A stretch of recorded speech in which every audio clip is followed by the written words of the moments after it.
Knowing disaster management is crucial in life to reduce the vulnerability and exposure to a risk that could sometimes lead to avoid harm and ensure safety.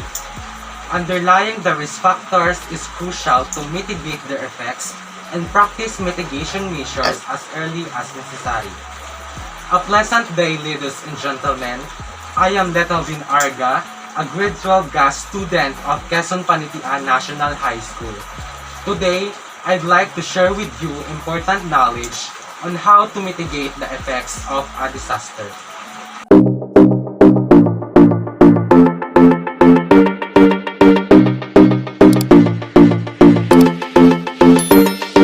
How to mitigate the effects of a disaster. Reduction in the level of vulnerability and exposure is possible by keeping people and property as distant as possible from hazards.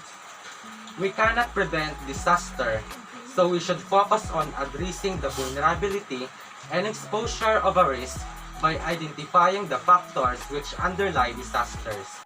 To reduce the impact of a disaster on communities, we need to be aware, knowledgeable, and prepared as early as necessary. The key to reducing loss of life, injuries, and damage from disaster is widespread public awareness. People must be aware of what hazards they are likely to face in their communities. Furthermore, it is crucial to know about proper management before, during, and after a disaster.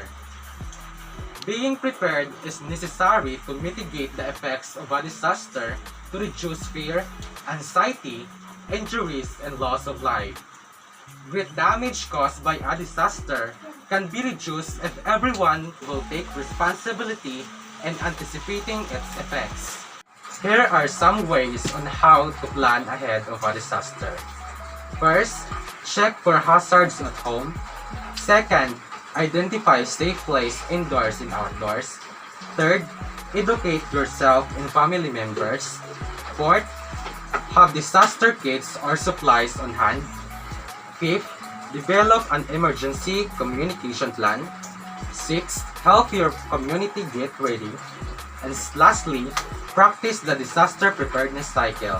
In conclusion, public awareness, education, and preparedness are the three things that people must take action to reduce the impact of a disaster that could sometimes avoid danger.